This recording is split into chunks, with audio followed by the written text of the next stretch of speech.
बातें करते हम खेतों की और उसके रखवाली की, बाग बगीचा फल फूलों और फसलों की हरियाली की। हम बीजों की बातें करते उत्तम जल संसाधन की, हम तकनीकी बातें करते फसलों के उत्पादन की। हर किसान का सपना सच हो जीवन सुखद बनाने को, गाँव-गाँव के हर आंगन का प्यारा सा ये दर्शन। कृषि दर्शन, कृषि दर्शन, कृषि दर्शन, कृषि दर्शन, कृषि दर्शन, कृषि दर्शन, कृषि दर्शन, कृषि दर्शन।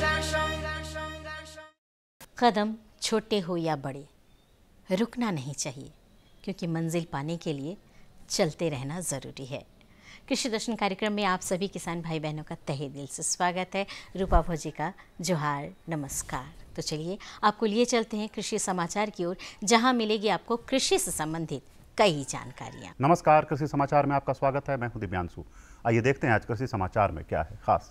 राज्य के मछली पालक अनुदान पर कर सकते हैं महाझींगा पालन।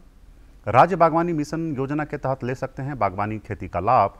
झाड़ीदार बोदी के बेहतर उत्पादन के लिए लगाएं उन्नत प्रभेद स्वर्ण मुकुट। अब समाचार विस्तार से। लातेहार में मछली पालन के विकास के लिए मत्स्य प्रसार अनुसंधान एवं प्रशिक्षण योजना चलाई जा रही है। इस योजना के तहत राज्य के मछली पालक निजी जल क्षेत्र में अनुदान पर महाझींगा पालन कर सकते हैं। इसकी कुल योजना लागत 1,60,000 रुपये है। इसमें ST, SC और महिला लाभुक को 80% और सामान्य वर्ग के लाभुक को 70% अनुदान दिया जाएगा। इस योजना से लाभ लेने के लिए लातेहार जिला मत्स्य कार्यालय में 30 सितंबर तक आवेदन दे सकते हैं। राज्य में बागवानी खेती को बढ़ावा देने के लिए गैर कार्यान्वित जिलों में राज्य बागवानी मिशन योजना चलाई जा रही है। इस योजना के तहत राज्य के किसान नए फलबाग का क्षेत्र विस्तार, फूलों की खेती, छोटी नर्सरी की स्थापना, सब्जी के संकर प्रभेदों की खेती, मसाला फसलों की खेती, संरक्षित खेती, फसल तुड़ाई कटाई उपरांत प्रबंधन के लिए अनुदान की सुविधा ले सकते हैं। इस योजना से लाभ लेने के लिए जिला उद्यान कार्यालय में आवेदन दे सकते हैं। किसान भाई, आप यदि सब्जी फसल की खेती के लिए बिचड़ा तैयार करना चाहते हैं तो पोटरे में बिचड़ा उगाएं। इसके लिए पहले बीजोपचार करें, उसके बाद पोटरे में कोकोपीट और केचुआ खाद डालकर बीज बुआई करें। बीज जनित रोगों से बचने के लिए बेवस्टिन दवा से जरूर बीजोपचार करें।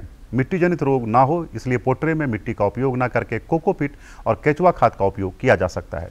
पोटरे में बिचड़ा तैयार करने से पौधे स्वस्थ और जल्दी तैयार होते हैं। इसके जड़ मजबूत होते हैं। इसे खेत में रोपने पर पौधों के मरने की संभावना कम होती है। राज्य के जो किसान झाड़ीदार बोदी की खेती करना चाहते हैं वो जल्द से जल्द बुआई कर लें। झाड़ीदार बोदी के बेहतर उत्पादन के लिए उन्नत प्रभेद स्वर्ण मुकुट लगाएं। झाड़ीदार किस्म है, वो भी हमारे केंद्र से विकसित हुई है स्वर्ण मुकुट। ये बहुत ही अच्छी किस्म है। टाण जमीन में बिना मतलब पानी से ही ये बरसात में खेती हो जाएगा। जिसका स्वर्ण मुकुट का करीब 45 से 50 दिन में पहला तुड़ाई शुरू हो जाता है। फली करीब 22 से 25 सेंटीमीटर लंबी होते हैं, 7 से 9 ग्राम वजन के होते हैं और उपज क्षमता करीब 120 से 150 क्विंटल प्रति हेक्टेयर के दर से हैं और ये 70 दिन के अवधि के हैं। तो कम समय में एक आर्थिक लाभ के लिए बहुत ही अच्छा फसल है। खेत की तैयारी करने और खड़ी फसल में निकाई गुड़ाई करने के लिए कृषि उपकरण कल्टीवेटर की सहायता ले सकते हैं। कल्टीवेटर की कार्यक्षमता 1 एकड़ प्रतिदिन है। आज हम जानेंगे बैगन फसल में फलछेदक कीटों के रोकथाम के उपाय के बारे में। बैगन फसल में यदि 5% से ज़्यादा फलछेदक कीटों का प्रकोप दिखे तो साइपरमेथ्रिन 25 EC दवा 200 ग्राम प्रति हेक्टेयर की दर से घोल बनाकर फसल पर छिड़काव करें, या कार्बेरिल WP दवा की 3 ग्राम मात्रा प्रति लीटर पानी की दर से घोल बनाकर फसल पर छिड़काव करें। और अब एक नज़र राज्य के 5 प्रमुख शहरों के मौसम के मिजाज पर। आज राज्य के 5 प्रमुख नगरों के अधिकतम और न्यूनतम तापमान कुछ इस प्रकार दर्ज किए गए। रांची का अधिकतम तापमान 29 डिग्री सेल्सियस। कृषि समाचार में आज इतना ही। अगले दिन अगले अंक में फिर मुलाकात होगी कुछ ताजा तरीन खबरों के साथ। तब तक के लिए दीजिए इजाजत। नमस्कार, जोहार। अभी आप देख रहे थे कृषि समाचार, जिसके अंतर्गत अपनी जानकारी ली मंडी के भाव के बारे में, मौसम के मिजाज के बारे में और तरह तरह की खेती बाड़ी के बारे में। वक्त हो चला एक छोटे से विराम का, कहीं जाइएगा नहीं, हम तुरंत हाजिर होते हैं। भारत सरकार का हर प्रयास किसानों को दे रहा है एक नई आस। देश के किसानों की खुशहाली और उन्हें आत्मनिर्भर बनाने के लिए भारत सरकार समर्पित है। प्रधानमंत्री श्री नरेंद्र मोदी जी के नेतृत्व में कृषि क्षेत्र में किए गए निरंतर प्रयासों के फलस्वरूप देश खाद्यान्न व बागवानी के क्षेत्र में आत्मनिर्भर हो चुका है और देश में दलहन का उत्पादन भी बढ़ा है। इसी तरह भारत सरकार ने खाद्य तेलों के उत्पादन को बढ़ाने के भी अनेक प्रयास किए हैं। इसी क्रम को आगे बढ़ाते हुए माननीय प्रधानमंत्री श्री नरेंद्र मोदी जी के नेतृत्व में भारत सरकार ने दूरदर्शी निर्णय लेते हुए राष्ट्रीय खाद्य तेल मिशन ऑयल पाम की शुरुआत की है। इस मिशन से देश भर के किसानों को बहुत लाभ मिलेगा। कृषि के पूंजी निवेश में वृद्धि होगी, खाद्य तेल आयात पर देश की निर्भरता कम होगी और रोजगार के नए अवसर पैदा होंगे। खाने के तेल में आत्मनिर्भरता के लिए अब राष्ट्रीय खाद्य तेल मिशन ऑयल पाम का संकल्प लिया गया है। इससे किसानों को तो सीधा लाभ होगा ही, गरीब और मध्यम वर्ग के परिवारों को सस्ता और अच्छी क्वालिटी का तेल भी मिलेगा। यही नहीं, ये मिशन बड़े स्तर पर रोजगार का निर्माण करेगा। इस मिशन के अंतर्गत ऑयल पाम का रकबा और पैदावार बढ़ाने पर जोर देने के लिए सरकार ने 11,000 करोड़ रुपए से अधिक की सहायता राशि निर्धारित की है। मिशन के तहत सरकार ने ऑयल पाम की खेती के लिए रोपण आदि की सहायता में बढ़ोतरी करते हुए पहले मिलने वाले 12,000 रुपए प्रति हेक्टेयर को बढ़ाकर 29,000 रुपए प्रति हेक्टेयर तक कर दिया है। ऑयल पाम के पुराने बागों के पुनरुद्धार के लिए 250 रुपए प्रति पौधा के हिसाब से विशेष सहायता दी जा रही है। पौधारोपण सामग्री की कमी दूर करने और बीजों की पैदावार करने वाले बागों को भी सहायता दी जाएगी। इसके तहत 15 हेक्टेयर ऑयल पाम उद्यान के लिए 80 लाख रुपए तक की सहायता राशि दी जाएगी। इसके अलावा नर्सरी विकास के लिए 40 लाख रुपए तक तय किए गए हैं। पूर्वोत्तर और अंडमान राज्यों के लिए विशेष सहायता का भी प्रावधान है। ऑयल पाम के किसान ताजे फलों के गुच्छे यानी FFB का उत्पादन करते हैं, जिनकी वर्तमान में कीमतें अंतर्राष्ट्रीय मूल्यों में उतार चढ़ाव के आधार पर तय होती हैं। पहली बार केंद्र सरकार ताजे फलों के गुच्छे की कीमत के लिए किसानों को आश्वासन दे रही है। ये व्यवहार्यता मूल्य यानी VP कहलाएगा, यानी किसानों को कोई घाटा नहीं होने दिया जाएगा। व्यवहार्यता मूल्य VP तय करने की शुरुआत 1 नवंबर से होगी और अगले वर्ष 31 अक्टूबर तक जारी रहेगी। इसे ऑयल पाम वर्ष कहा जाएगा। इस योजना के तहत वर्ष 2025-26 तक ऑयल पाम का रकबा 6.5 लाख हेक्टेयर सृजित करने और कच्चे ऑयल पाम की पैदावार वर्ष 2025-26 तक 11.20 लाख टन पहुंचाने का लक्ष्य निर्धारित किया गया है। सरकार के इस महत्वपूर्ण निर्णय से देश में ऑयल पाम की खेती करने वाले किसानों में विश्वास पैदा होगा और वे खेती का रकबा बढ़ाएंगे। इस तरह पाम ऑयल का उत्पादन भी बढ़ेगा, जिससे किसानों की आय बढ़ेगी और ग्रामीण अर्थव्यवस्था भी सुदृढ़ होगी। आज की जानकारी है मत्स्य पालन से संबंधित। मत्स्य बीज उत्पादन से दुगनी लाभ के बारे में आज हम आपको जानकारी दिलवाने जा रहे हैं। आइए देखते हैं। झारखंड आज की तारीख में पूरे देश में मछली उत्पादन की दृष्टि से एक प्रमुख राज्य बन गया है। सरकार की योजनाएं, अनुदान और मछली उत्पादन के क्षेत्र में प्रयोग की जाने वाली नई तकनीकों की वजह से राज्य में नीली क्रांति को एक नया आयाम मिला है। ऐसे क्षेत्र जहां वर्षापात कम होता है, उन क्षेत्रों में भी अब सफलतापूर्वक मत्स्य पालन किया जा रहा है। पलामू के मत्स्य पालक अब मत्स्य उत्पादन की नई तकनीकों को अपना रहे हैं और अपनी आमदनी बढ़ा रहे हैं। क्षेत्र में ऐसे बहुत सारे किसान हैं जो मत्स्य अंगुलिकाओं का संचयन कर अच्छी आमदनी प्राप्त कर रहे हैं और इन्हें मत्स्य विभाग द्वारा प्रदत्त सुविधाओं, योजना और अनुदानों का लाभ मिल रहा है। जितने भी मत्स्य कृषक हैं जो 3 दिवसीय बीज उत्पादन की ट्रेनिंग करके आते हैं, उन लोगों को हम 90% अनुदान पे है ना IMC का बीज देते हैं। और जो अंडा होता है उसको ही ये लोग रेयर करके पाल के फिर फ्राई या फिंगरलिंग्स में कन्वर्ट करते हैं। क्षेत्र के मत्स्य कृषक मछलियों की विभिन्न प्रजातियों का संचयन करते हैं, जिनमें कॉमन कार्प, ग्रास कार्प, देसी मांगुर एवं पंगेसियस जैसी प्रजातियां शामिल हैं। यहाँ जो अभी वैरायटी जो रेयर हो रही है वो IMC है, कुछ कॉमन कार्प भी है ना, कॉमन कार्प है, ग्रास कार्प का है, और देसी मांगुर है, और पेंगेसियस का है। ये 4-5 वैरायटी ये लोग रेयर करके उसको फिंगरलिंग में डेवलप करके मार्केट में बेच रहे हैं। पलामू को मछली पालन के क्षेत्र में आत्मनिर्भर बनाने के लिए लगातार प्रयास किए जा रहे हैं। इसके लिए बायोफ्लॉक और रिसर्कुलेटरी एक्वाकल्चर सिस्टम जैसे नवीनतम तकनीकों को प्रोत्साहित किया जा रहा है। इन तकनीकों को अपनाकर सूखा क्षेत्रों में भी मछली उत्पादन किया जा रहा है।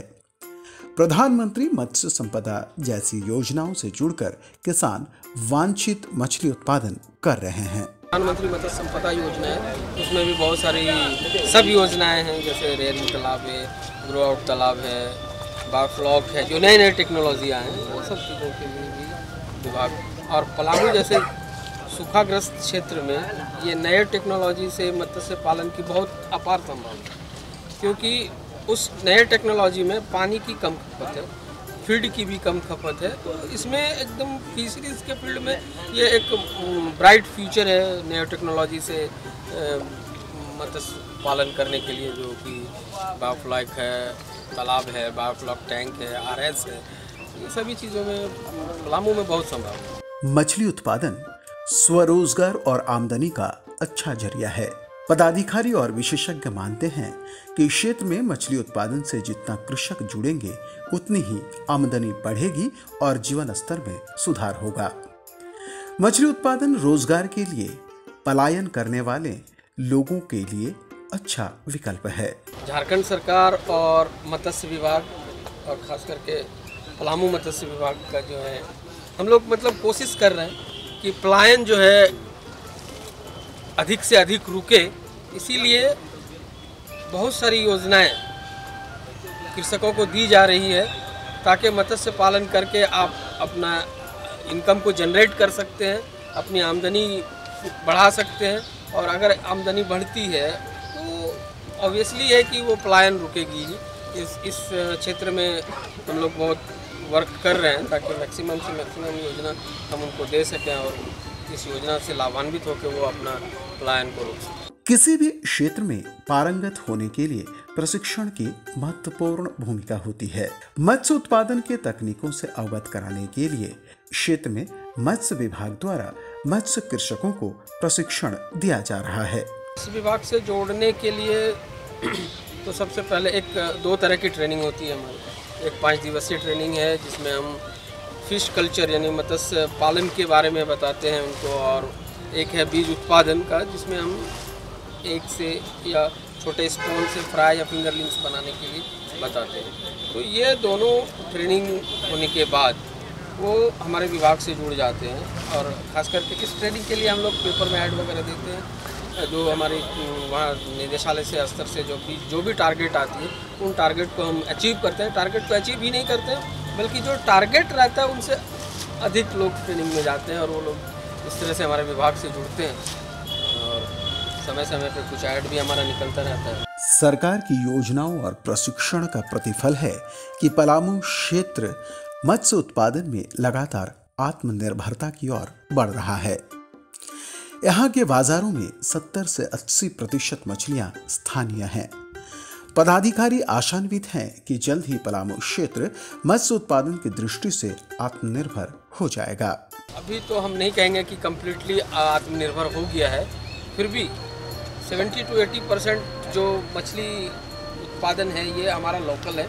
कुछ मछलियाँ अभी भी बाहर से आती हैं, फिर भी हम कोशिश करेंगे कि 100% आत्मनिर्भर हो जाए, है ना। क्षेत्र में लगभग 500 परिवारों के लिए जीविकोपार्जन का आधार मत्स्य उत्पादन है। क्षेत्र के मत्स्य कृषक मत्स्य विभाग से जुड़ने के बाद अच्छी आमदनी प्राप्त कर रहे हैं और उन्हें अच्छा बाजार भी उपलब्ध है। हम लोग सर इस रजिस्ट्रेशन के माध्यम से समिति एक बना है, कोऑपरेटिव सहयोग समिति, जिससे 1958 का रजिस्टर्ड है। इसमें हम लोग सर कम से कम पूरे परिवार को लिया जाए तो 500 परिवार जुड़े, और इसी से हम लोग का 2 वक्त का रोटी मिलता। बात रह गया उत्पादन का, तो हम लोग मत्स्य विभाग से जुड़ने के बाद अभी टोटल आदमी मिल रहे हैं और मत्स्य बीज के जो ट्रेनिंग हम लोग करते हैं उसी ट्रेनिंग से बच्चा को तैयार करके और मार्केट में हम लोग जिसको नहीं है उसको हम लोग बेचते हैं और उसी से हमें पता है। मत्स्य उत्पादन से जुड़े किसान लक्ष्मी मानते हैं कि इस क्षेत्र में मछली उत्पादन से जुड़ने के बाद बदलाव आया है। इससे रोजगार बढ़ा है और पलायन भी रुका है। किसान अब मछली उत्पादन में आत्मनिर्भर हो रहे हैं। बदलाव तो बहुत आया सर। आज के 10-15 साल पहले ऐसा योजना नहीं था, लेकिन अभी जो मत्स्य विभाग के द्वारा योजना चलाया जा रहा है उसमें काफ़ी मछुआरा लाभान्वित। रंजीत इस क्षेत्र में एक युवा मछली पालक हैं और परंपरागत रूप से इस पेशे से जुड़े हैं। उनका मानना है कि विभाग द्वारा चलाए जा रहे मत्स्य बीज उत्पादन योजना का लाभ यहाँ के मछली पालकों को मिला है। पहले क्षेत्र में गरीबी थी और शिक्षा का अभाव था। मछली पालन से क्षेत्र के किसानों की आर्थिक स्थिति अब मजबूत हुई है। ये हमारा परंपरागत पेशा है और हमारे परदादा के समय से ये होते आ रहा है। और मैंने जब शिक्षा के दौरान मैट्रिक पास होने के दौरान मैं इस चीज़ में जब थोड़ी धीरे धीरे आता था, चूँकि उस समय उतना योजना नहीं था विभाग का और टोटली डिपेंडेंट बाहर से थे। पहले जो अभी हम लोग का विभाग से स्पॉन मिल रहा है वो ढीरी से आता था और खुद से लेकर आते थे। अभी तो उसमें विभाग हम लोग का जो योजना है मत्स्य बीज उत्पादक का, उससे काफ़ी लाभान्वित हैं अभी वर्तमान में। चूँकि हम लोग को उतना हम लोग आर्थिक स्थिति से मजबूत नहीं थे जो अभी पिछले समय की जो बात है, तो हम लोग के पास रोज़गार का अन्य साधन के लिए देखना भी हमारे समझ से उचित नहीं था, क्योंकि हमारे पास पूंजी का अभाव था और 2 वक्त की रोटी भी मिल जाती वो बहुत था। शिक्षा भी हम लोग उस स्तर से हम लोग जितना था पहले उतना ही स्तर से कर पाए थे। अभी का वर्तमान स्थिति है कि हम लोग आर्थिक स्थिति से मजबूत हैं और शिक्षा भी उच्च स्तर से हो रही है। रंजीत का मानना है कि तमाम प्रयासों के बावजूद क्षेत्र में कोरोना काल के बाद मछली उत्पादन पर प्रतिकूल असर पड़ा है। विगत 3 वर्षों से सूखाग्रस्त होने के कारण किसानों को लगातार राजस्व की क्षति हो रही है। रंजीत सरकार से राजस्व माफ करने की भी अपील करते हैं। हम लोग बीज संचयन किए थे, उसका पूरा भरपूर आर्थिक क्षति हुआ।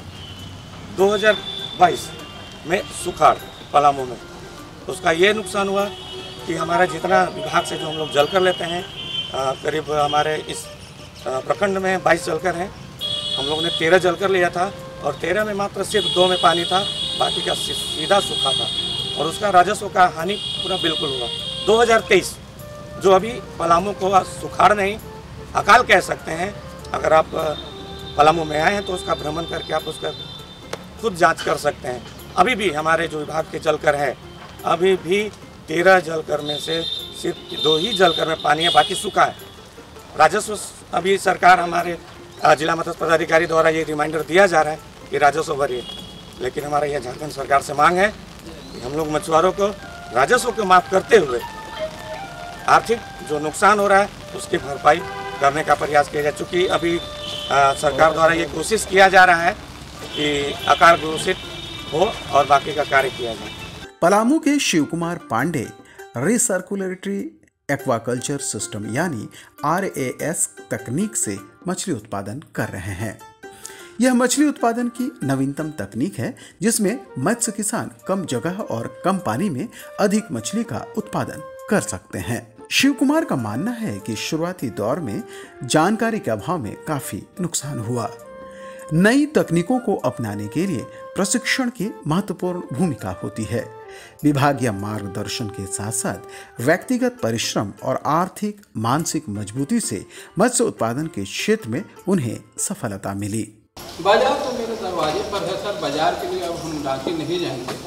धीरे धीरे लोगों को जानकारी नहीं थी, इस कारण हम वहाँ तक गए थे और अब लोगों को जानकारी हो गई है। और क्योंकि इसमें अगर किसी को 5 किलो 10 किलो का ज़रूरत होगा तो हमको ऐसा नहीं है कि तालाब में जो एक सबसे बड़ा डिमेरिट था कि आज अगर मछली को निकालना है तो सारा को निकाल देना है, छोटा हो या बड़ा हो। और इसमें है कि जो आपको 5 किलो 10 किलो निकालना है नेट के माध्यम से निकाल दीजिए, उसको दे दीजिए और बाकी जो बचा है चलते रहे। शिव कुमार का मानना है कि आधुनिक तकनीक अपनाकर मत्स्य किसानों को रोजगार के नए अवसर प्राप्त होंगे। इन तकनीकों में RAS और बायोफ्लॉक प्रमुख हैं। शिव कुमार बताते हैं कि RAS में जोखिम कम है। 10 गुणा 10 के एक टैंक से किसान प्रति माह औसतन 10,000 रुपये की कमाई कर सकते हैं।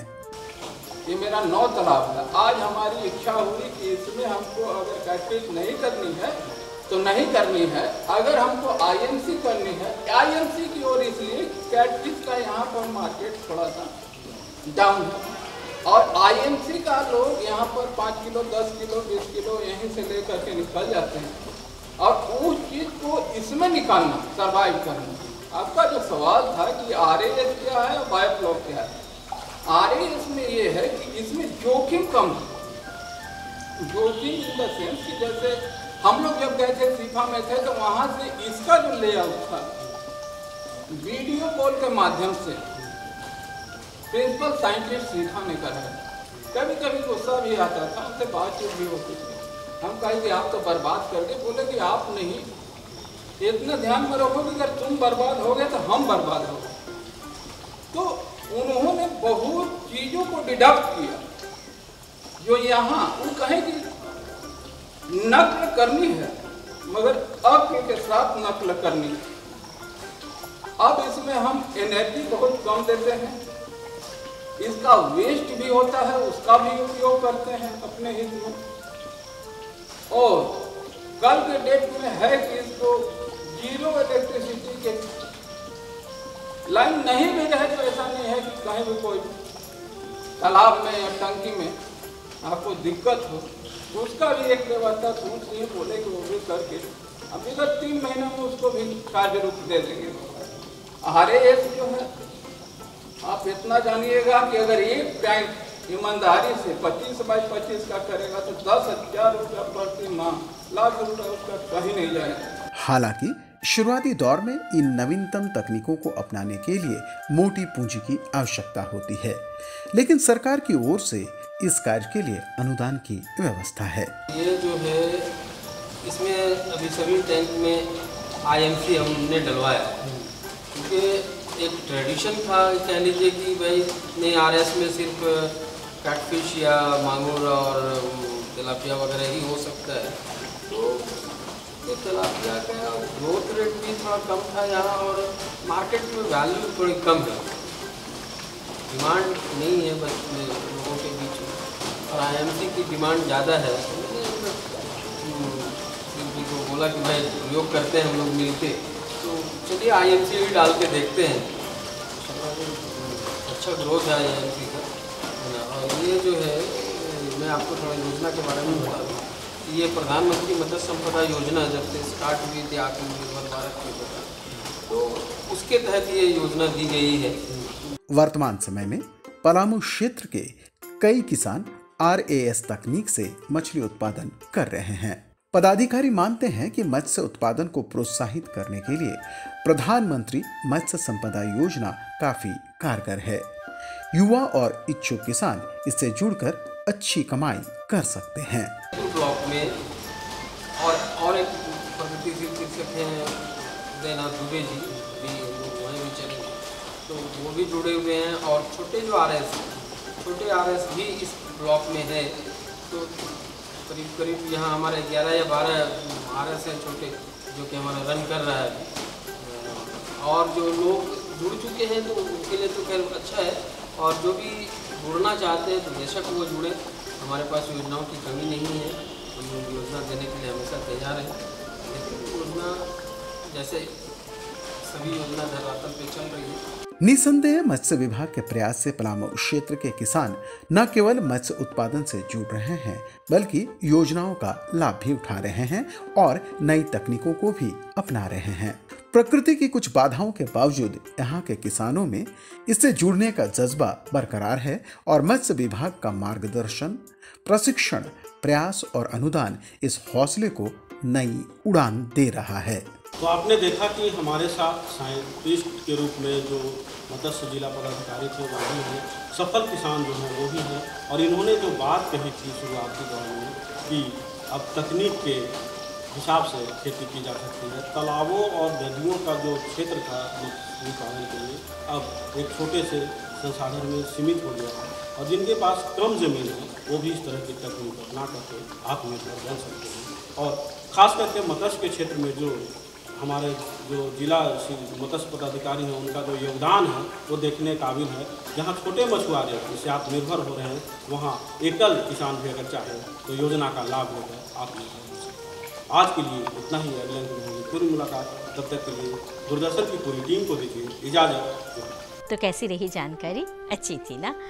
जानकारियाँ तो हमारे पास और भी रहती हैं, लेकिन जी हाँ, आपको पता ही है वक्त की कमी रहती है। अगली जानकारी अगले अंक में देने का हम ज़रूर वादा करते हैं।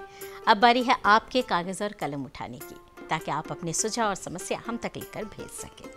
हमारा पता है कार्यक्रम कृषि दर्शन, कृषि प्रकोष्ठ द्वारा केंद्र निदेशक, दूरदर्शन केंद्र, रातू रोड, रांची, पिन संख्या 834001। तो हमें रहता है आपके ख़तों का बेसब्री से इंतज़ार। लिखना बिल्कुल मत भूलिएगा, और हाँ, याद रखिएगा कि आप हमसे फेसबुक और ट्विटर पर भी संपर्क कर सकते हैं।